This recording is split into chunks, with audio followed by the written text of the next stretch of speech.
Hola y bienvenidos a todos a este nuevo episodio de nuestra miniserie Compliance en pocas palabras. Hoy estamos con Lorenzo Preve. Lorenzo es profesor de BI y especialista en todo lo que tiene que ver con riesgos y incertidumbre. Cuando hablamos de mapeos de riesgo de ética y compliance, hablamos del fundamento de cualquier programa de compliance. Esto por básicamente dos razones. Primero, porque los reguladores lo exigen y además, si no lo hacemos antes, no sabemos dónde están los riesgos, entonces no sabemos dónde poner los recursos.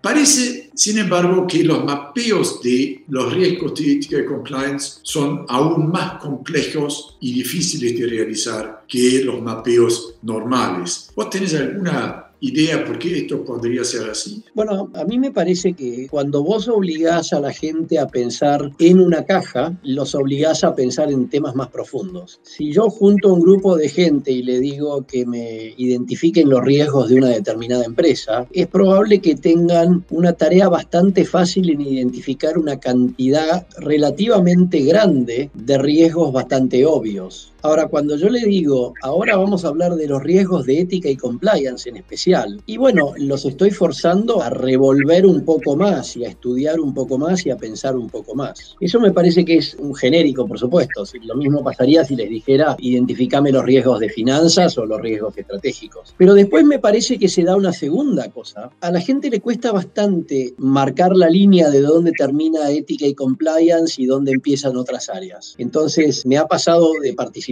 en estos procesos en los que identificamos riesgos de ética y compliance para hacer el mapa y que hay muchos riesgos que por ahí uno dice, bueno, pero estos no son de ética y compliance. Y por otro lado pasa lo inverso, ¿no? Que se olvidan algunos porque piensan que no son del área y en realidad sí son. Otra pregunta, vos siempre pones mucha énfasis en diferenciar bien entre lo que es un riesgo y es un determinante. Quizás podrías explicar un poco por qué y cuál es la importancia de la diferenciación. Yo, como sabés, empecé a trabajar en Risk Management en el año 2003, cuando realmente no había casi nada. Así que seguí bastante la evolución de todo el Risk Management. Y creo que la evolución más importante de esta disciplina se dio cuando empezamos a pensar y a hacer un seguimiento de los determinantes. El determinante es lo que hace que el riesgo ocurra. Y lo que tiene de extremadamente importante es que te permite anticiparte. Porque al final del día, gestionar riesgos lo hacemos porque queremos anticiparnos a los eventos, ¿sí? En el caso de riesgo en general es eventos positivos y negativos. En compliance hay mucho foco en evitar eventos negativos, pero el nombre del juego es anticiparnos. Entonces, a mí me parece que la única manera de anticiparte es hacer un seguimiento de los determinantes e incluso ponerle un semáforo. Cuando el determinante está verde, la probabilidad de que algo ocurra es muy baja. Cuando está amarillo, nos vamos acercando a una probabilidad de ocurrencia un poco más alta, y cuando el semáforo ya está rojo, quiere decir que tenemos que actuar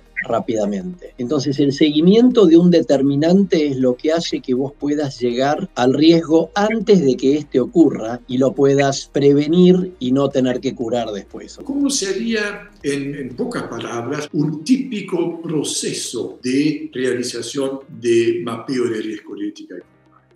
Mira, empezamos con unos talleres de identificación de riesgos. La identificación de riesgo es súper importante que la haga el equipo de gente que trabaja en la empresa y no un externo. El externo tiene que estar para dar metodología, dar consistencia, para asegurarnos que no nos olvidamos ningún riesgo. Pero los riesgos es muy importante que los identifique la empresa, los funcionarios de la empresa. Una vez que estos talleres están concluidos y tenemos los riesgos identificados, hay una segunda etapa que es la identificación de los determinantes, la determinación de las estrategias de mitigación y la medición de los riesgos. O sea, los riesgos tenemos que ver cuál es su probabilidad de ocurrencia y su impacto, cuáles son sus determinantes y cuáles son las estrategias para mitigar. Una vez que todo esto está terminado, podemos hacer el mapa de riesgo y el mapa de calor. El mapa de riesgo básicamente es una base de datos donde tenemos todos los riesgos identificados con todos sus componentes. El mapa de calor es la representación de estos riesgos en el eje cartesiano plano de probabilidad e impacto, y con eso terminamos las herramientas. Y después viene todo el trabajo que es poner en marcha esto. Yo siempre uso la analogía de construir una casa. Ahí construiste la casa, después tenés que mudarte adentro y vivirla. Entonces, ahí tenemos que tener el comité que se encarga del seguimiento de estos riesgos, tenemos que tener las políticas, tenemos que tener el seguimiento de los determinantes, de los riesgos, de los eventos, etc. En el proceso que está a cargo del Compliance Officer, terminan en una planilla enorme donde hay probablemente mucho más determinantes que riesgos. Sí, claro, porque cada riesgo tiene más de un determinante muchas veces. Sí, y muchas veces los mismos determinantes son determinantes para diferentes riesgos. Exactamente. Es una planilla espantosa. Pero hay varias maneras de hacerla, cada empresa tiene la suya y se siente cómodo con esa. Ahora, a mí me gustaría algo que decimos mucho en gestión de riesgo en general, no riesgo de compliance necesariamente. La gestión de riesgo tiene que estar a cargo de todos, coordinada por el Chief Risk Officer, en el caso de compliance, coordinada por el Compliance Officer, pero no tiene que haber un equipo de gente que hace negocios y un equipo de gente que controla los riesgos, porque si no es una lucha de poderes y no termina más. Vos hacés negocios y esos negocios tienen riesgos asociados, y esos negocios con sus riesgos asociados son responsabilidad tuya, con el comité de risk management en el que están los dueños de los negocios. ¿Cuáles serían, en tu opinión, los quizás 3 temas cruciales que hay que observar cuando uno realiza un mapeo de riesgos de ética y compliance?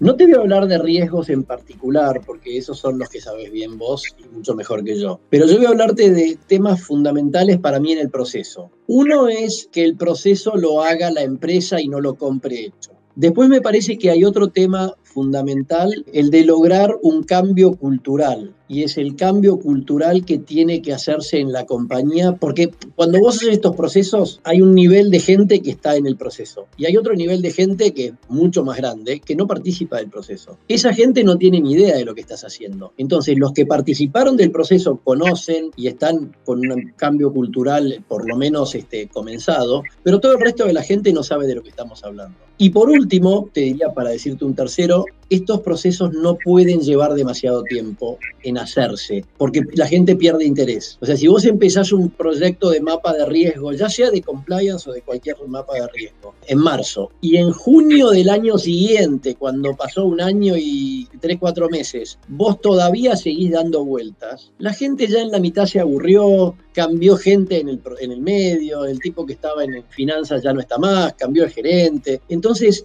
el proceso no termina más. Estos procesos tienen que tener un tiempo relativamente acotado. Hay que en muy poco tiempo tratar de hacer todo el proceso y empezar a usarlo, porque es la única manera de que estos procesos terminen funcionando operativamente bien. Hay que aprovechar el momento y no perderlo. Y para no lo perdamos nosotros, terminamos acá. Muchas gracias, Lorenzo. Gracias a vos, Matías. Siempre un placer.